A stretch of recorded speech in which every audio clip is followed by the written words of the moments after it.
Hey guys, what's up? Thought I would take everybody on a little ride today with me in the Mazda. Just to ride along and just running an errand, nothing special. And I had this idea to pop the action camera onto the windshield of the pickup and run you guys with me down the road and just kind of talk through things, show you the absolute power that the Mazda has. And yeah, that's it. Nothing special. So, all right, let's get on the road.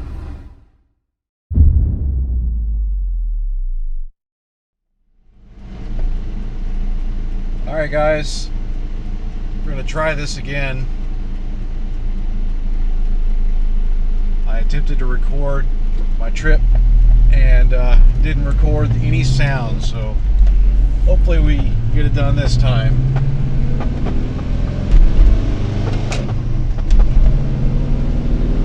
Headed out to neighboring city, running an errand. I'm gonna go to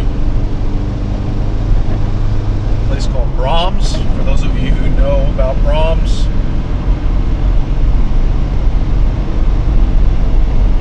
know how good the ice cream is there, although I'm not there to get ice cream. Wish I was, but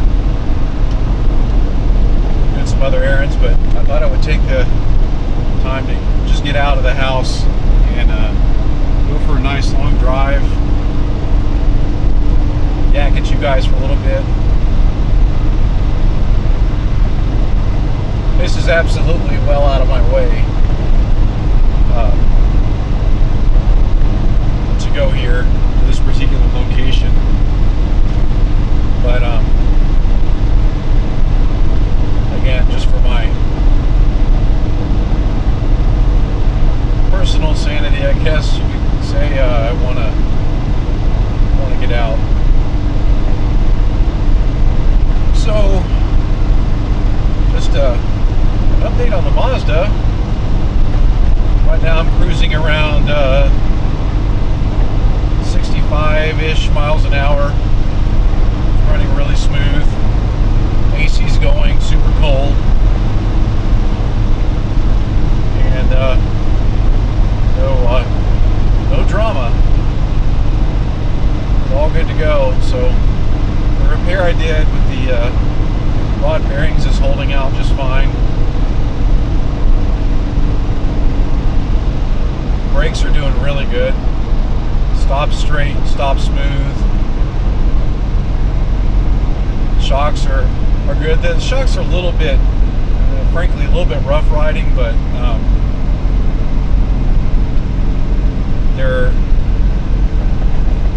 they smooth out the, I don't know how to describe this. Well, they smooth out the bumps in that they do their job. So I'm not like all over the road because the suspension won't stop moving.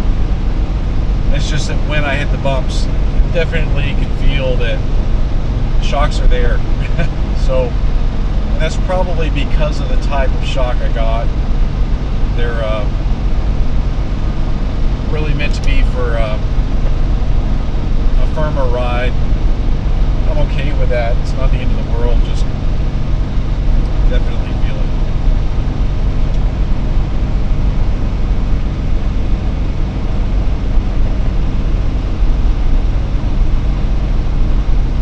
You guys have been down this road before with me on the Buell, and we're going to go down this road a little ways and then hang a right heading eastbound and go to Alstyne, Texas. They love it when you mispronounce the name of their town. Alstyne. Ooh, skunk, dang, that's rough.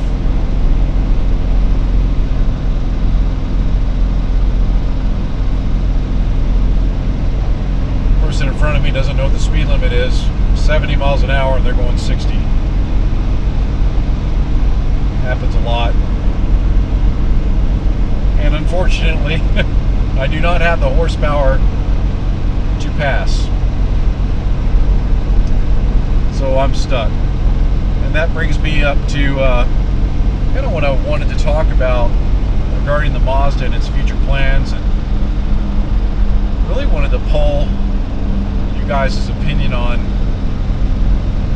I have a number of ideas, logs on the fire, you might say, what I want to do. And they're all good ideas. And just the reason why I'm not exactly sure which direction I want to take it. So, this engine is going to get rebuilt.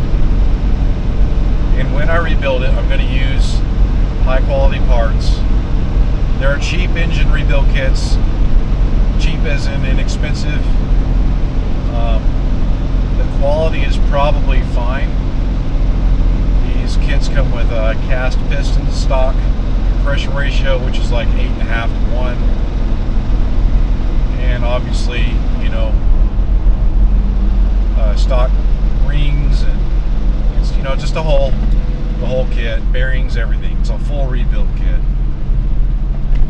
And those run around $250 to $300, I think. Don't quote me on the price. But somewhere in there. And that's great if you're okay with the power levels that the stock B2000 is making, which is roughly 90 horsepower. I had a guy tell me in the comments section on one of my videos that this engine never made 90 horsepower.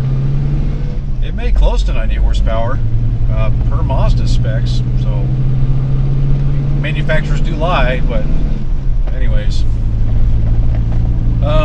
Regardless of what the horsepower actually is, it's not enough to do a couple things. One, I need to be able to effectively keep up with traffic. And two, I need to be able to get up hills, period. But especially when I've got a bike in the back. It doesn't do very well. As in, it almost doesn't do it at all. So, not a great experience. And I knew this going into buying the truck. I knew it wasn't going to be a powerhouse. I got it because I like it. So, not a huge shocker. Matter of fact, most of the time I just laugh about how pathetic the horsepower is. It is really pathetic, but you know, it's funny. So the first scenario I have is that I mimic a build that one of the guys on the Mazda Mini Trucking Forum did, and he went with forged pistons from Diamond, and went with a 10-to-1 compression ratio. He also had Diamond do a custom ground cam for him, and he went with improved springs from an Australian valve spring company that has an eBay storefront. And he ended up with 100 rear wheel horsepower, and has said that he is, oh yeah, he also ported the head, mild, very, very mild port. I think he just did a cleanup, probably a gasket match port. And with that combination, he was making 100 rear wheel horsepower. So, and he said, I'm able to pass traffic now. And which probably means with parasitic loss, he's probably making around 140-ish horsepower, which typically you're losing around 40 horsepower through the drivetrain. And so it may be lower, maybe 130 horsepower at the engine, but anywhere from 30 to 40 horsepower in parasitic loss. So, that's actually a pretty good number. I think I might be able to squeeze out just a few more horsepower by doing a little bit bigger port, and even if I don't go with a bigger port, finding some swirl polished valves for the Mazda head. Some of you may think that's not going to make a big of a difference. It does actually make a significant difference. In fact, my bike, the Buell, there was no porting done on that head, and there was a significant improvement on airflow through both the intake and exhaust going with improved valves. That's it. The only difference that was made and I got a multi-angle valve grind on it. So I do the same thing on this truck. Multi-angle valve grind and improved valves. Not necessarily oversized valves, but yeah. So if I can get roughly the same power, that'd be great. And he's stuck with the Weber carburetor and the stock intake manifold. I don't think that he ported the intake manifold. He might have. I definitely will, and it'll be a significant. I will be porting the crap out of it, not necessarily in the runners, but definitely in the plenum area where there's a very sharp turn that the air has to take to get down the runners and into the intakes of the head. So definitely be doing a lot of work in that area if I port the stock manifold. The other option is to make a sheet metal intake for the Mazda. I've already got some calculations worked out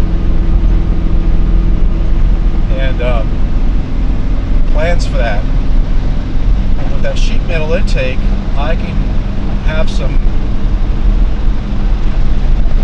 adapters 3D printed, metal 3D printed, or even have them 3D printed in phenolic, so that I can adapt the Weber carburetor to the sheet metal intake,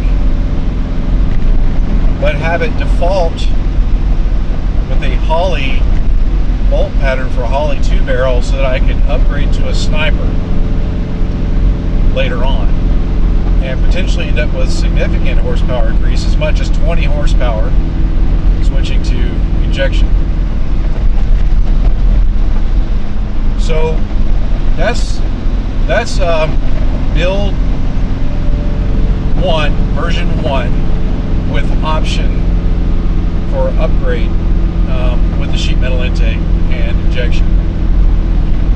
I can always do the sheet metal intake after the fact and get everything ready, with just get the engine going with the stock intake and rock and roll for as long as possible, and perhaps be completely satisfied with that setup and never change anything,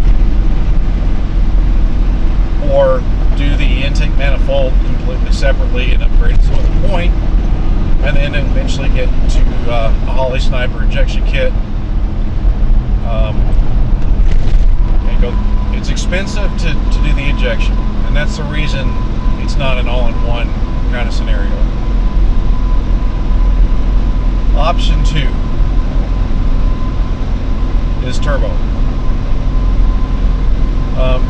I can get forged pistons, drop the compression ratio from 8.5 to 1 down to 8 or 7.5 to 1,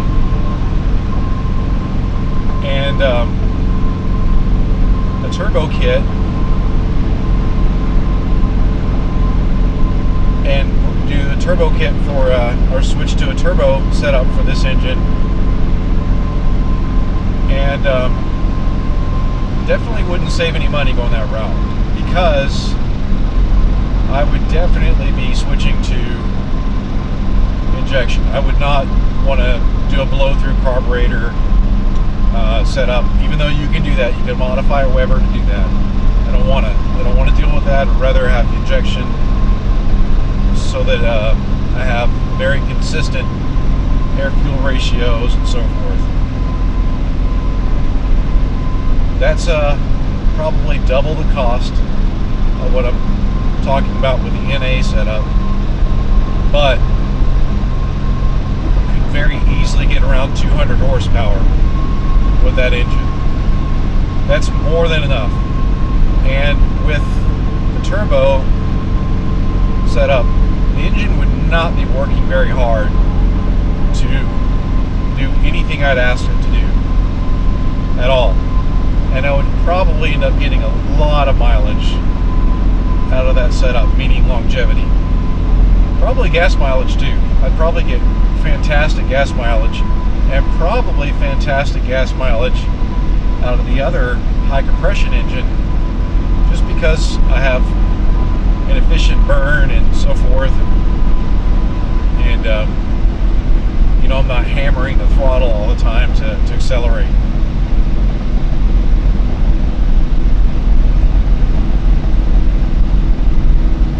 So those are the two major options. One would have to be a long-term build. That would be the turbo. The turbo would take a long time to build, and you know,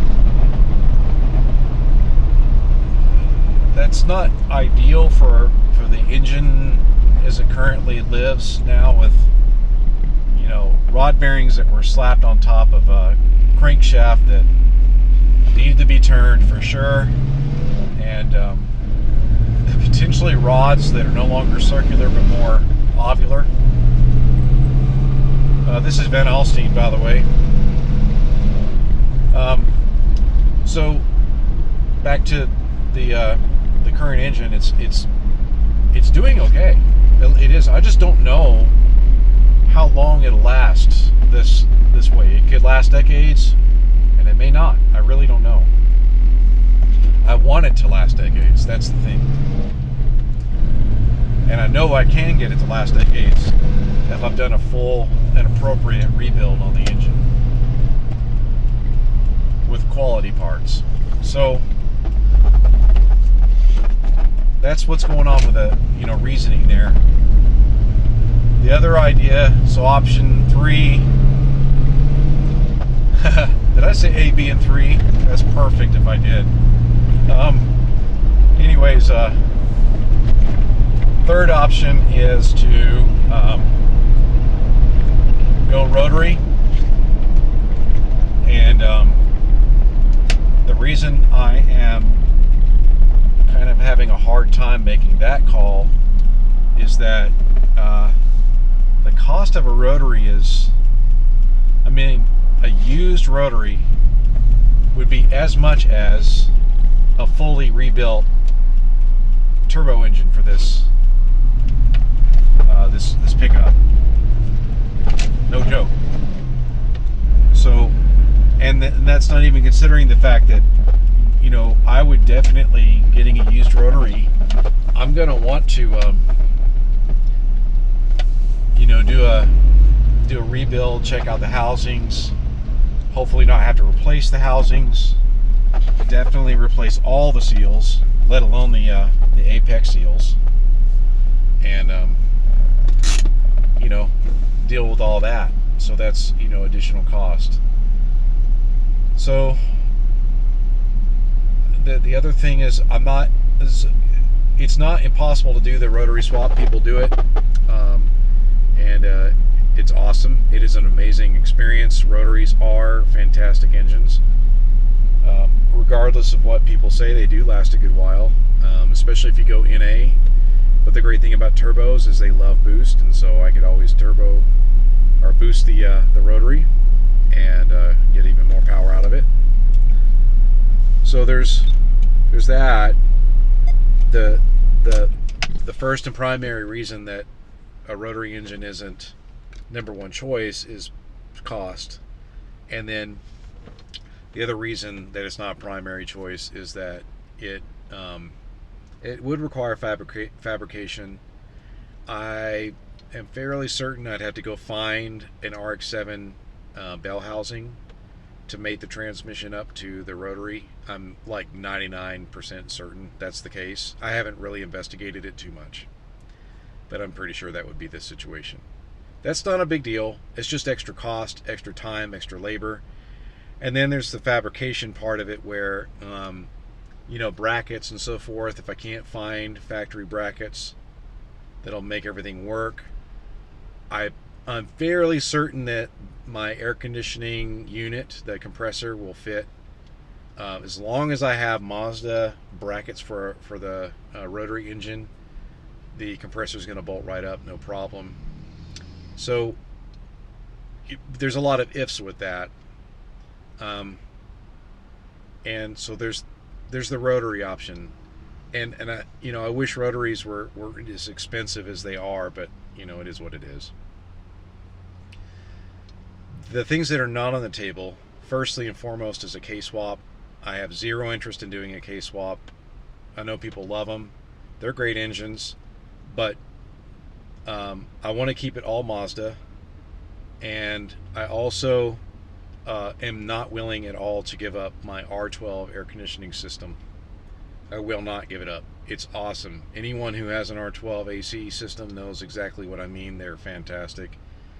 I'm going to rock this sucker until I can't anymore. So hopefully it never leaks out and I'm good to go. If it does, I'll deal with that then. So K-swap's out. Miata engine. That's definitely an issue. That's definitely a good route to go. Same situation with the rotary, except that now we run into an issue where I have to potentially give up my air conditioning.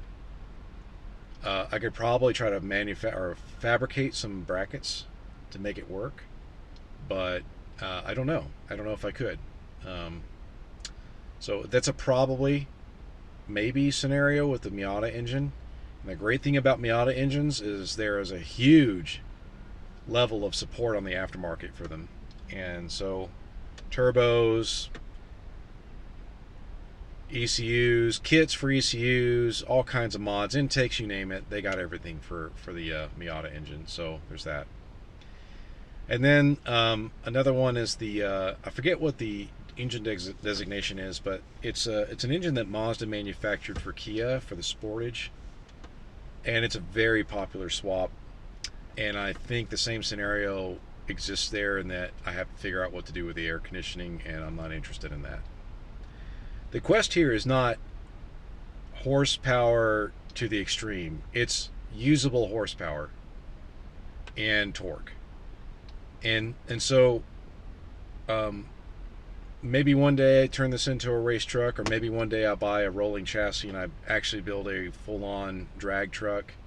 This truck is a workhorse. It, as I mentioned when I first got it, I bought it, one, because I've always wanted a Mazda pickup, and secondly, it's meant to haul the Buell and also be a workhorse for the family, just doing stuff in the family. So that's where I'm at, guys. I would love to hear what you have to say, or read what you have to say in the comments down below. If you like this video, please like it. Oh, speak of the devil, there's a Miata there. Anyways, if you like this video, please like it. If you don't, pretend that you do. And if you haven't subscribed, please consider subscribing. And I also want to thank my Patreons for all their help. Thank y'all. And until next time, peace out and keep it between the ditches.